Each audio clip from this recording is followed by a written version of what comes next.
Hi, today ay tuturo ko sa iyo kung paano nga ba mag-create ng order gamit ang sales order feature.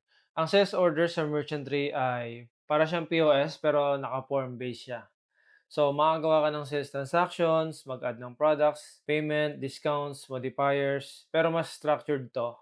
Pwede mong iset ang date, order status, payment status, customers bago mo i-finalize. So, gawa tayo ng scenario halimbawa sa One Cafe main store, may customer na bumili ng isang bottled water, may isang tuna sandwich, isang classic iced latte na 22 ounce. Tara, gawin na natin to step by step. Okay, dito sa POS, mag-open ka muna ng ship. Yan, zero muna. So, mag-open tayo ng ship para yung gagawin nating sales order ay pumasok sa ship natin. Tapos, punta ka dito sa sales, tapos sales orders. So, makikita mo dito, andito yung mga transaction natin. Then, kung gusto natin gumawa ng bago, ay click mo lang to new. Then, dito sa transaction date, pwede ka mag-set ng date kung kailan mo kailangan o kaya yung present date. Customer naman, piliin natin si Maria Santos. Pwede ka rin dito gumawa ng customer information or database mo. Dito naman sa store, piliin natin tong main store. Order status, pwede kang pumili dyan kung drop, confirm, pack, ship, or completed. Payment method naman, so meron tayong cash, GCash, credit card, Paymaya, at yung mga ginawa nating payment method. Payment status, meron tayong paid, partial, tsaka unpaid. Then, pwede ka rin gumawa ng notes. Pwede ka rin ditong maglagay ng discount sa whole order. So, sample natin, bottled water. Yan, pwede kang maglagay ng discount dito o kaya naman line item. Okay, so makikita mo dyan, andyan yung kanyang stock. Sample and 2. 1. Okay, 1. Tapos, andito yung ating number of items, subtotal, in total. Then, isave muna natin. So, yan, meron na tayong isang transaction ulit. Kung makikita mo dito sa point of sale, yan, nandito yan. Pero nandito rin yan. Yan. Okay? Yung pangalawang customer natin, gawin natin, click nyo. Then, sample natin kunyari GCash. Yan. Order status, um, completed na natin. Then, payment status, halimbawa, unpaid. Okay? So, piliin natin yung tuna sandwich. Yan. Then, save. So, halimbawa, na-serve mo na yung pagkain, tapos unpaid pa, hindi pa niya binabayaran tulad ng mga naka-park order. So, ganyan. So, halimbawa, mag-ano na siya, magbabayad na, i-click mo lang to mark as paid. So, itong sales orders ay katulad rin ng sa POS yung transaction niya, pero to naka-form. Pero yung transaction na ginagawa mo sa POS ay dito na pupunta sa sales orders. Then, halimbawa, magbabayad na siya, click mo yan, mark as paid. Okay? Tapos gawa tayo nung pangatlong order, kunyari, classic iced latte. Iced latte. Yan. So, makita mo, nandyan din yung price tier natin. Sample na natin, lagyan natin discount. Yan. Pwede ka rin yan maglagay ng modifiers. Yan. Sample. Okay? Customer, lagyan natin yan. Save. So, yan. So, makikita mo dito, sa actions, pwede mo siyang i-view receipt. Ayan. Tapos i-print.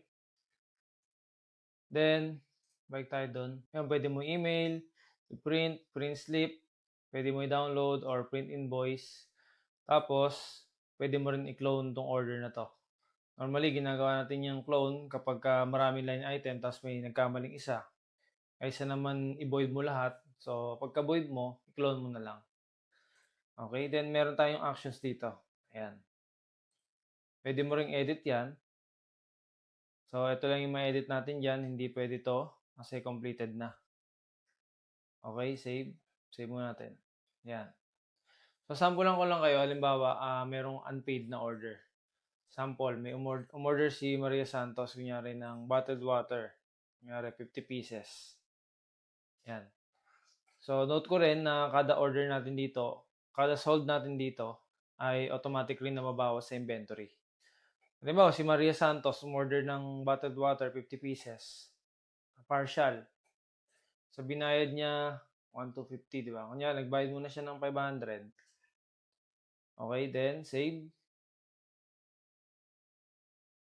So, yan, nakalagay partial.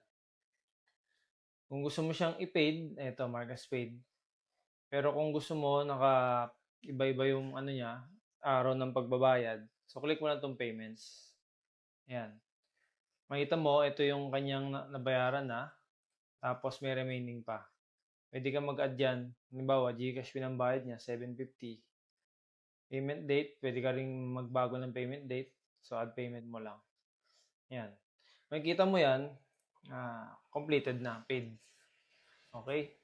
Okay guys, subukan natin maggawa ng drop tsaka unpaid. Tapos, tingnan natin kung lalabas siya dito. So, gawa ka ng new. Then, nyari drop. Unpaid. Sample lang to guys. Save. Ayan. Pag pinindot natin itong drop, yung lalabas siya. Unpaid, siya rin yun. Ayan. Tapos, meron tayo ditong filter. Para madali mahanap yung mga transaction mo, pwede kang pumili dito sa order status. Ayan, all statuses, drop, confirm, voided, ship, yan. Payment status, paid, partial, unpaid, pwede ka pumili dyan. Users, so pwede mong ma-filter dito yung mga transaction ng mga cashier mo.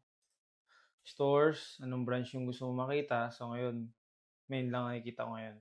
Kasi main lang yung store access na meron si Lara. Cash register. So, ayan. Pwede mo rin makita rito anong POS. Payment method. So, pwede mong i-check yung Gcash ba. Gusto mo makita lahat ng Gcash transaction. So, ayan. Pwede yan. Transaction date range. Pwede ka rin maglagay ng start tsaka end. Then, payment due date. So, mapipilter mo din dito. Ayan. Okay? Pwede ka rin dito mag-search ng order. Nyari, 009. Yan, nalabas na agad yan. Then dito sa more, pwede mong i-export yung lahat ng transaction mo at pwede mo ring panoorin ang overview video ng sales order. Okay guys, ganun lang kadali gamitin ang sales orders ng Merchantry.